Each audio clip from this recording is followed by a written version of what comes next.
Hey there, Steve Rubis with another installment of Investor Relations in 2 minutes or less. Today we stand outside the old Maywood Park. The marquee remains, but the horse racing is gone.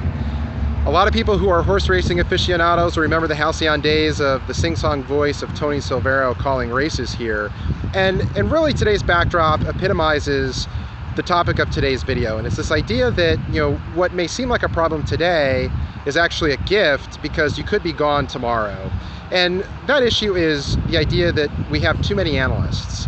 Whenever I go to IR networking events or interview with executives, I hear the all too common refrain, we have too many analysts. And the complaints are typically along the lines of, I can't give corporate access to everyone, and the quality of the research is just not very good.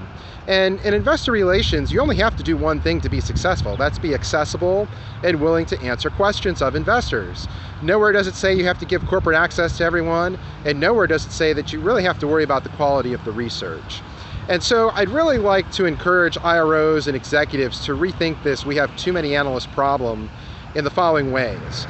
First, if your company has 20, 30, 40, 50 analysts, that means you matter, and you're on a platform with a stock where people have to own you no matter what you do. This can really turbocharge both the IRO and the executive's career.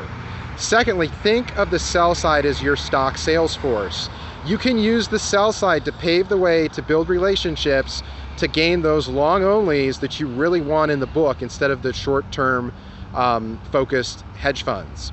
Third, analyst bench strength. We still live in an environment where sell-side research continues to decline.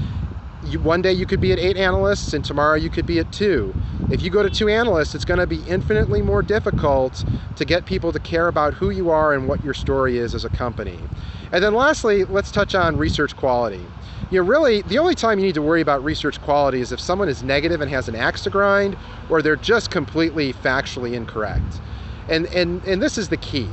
If you really should look at the too many analysts problem as a benefit, meaning that it'll supercharge your career because everyone owns you and everyone will know who you are.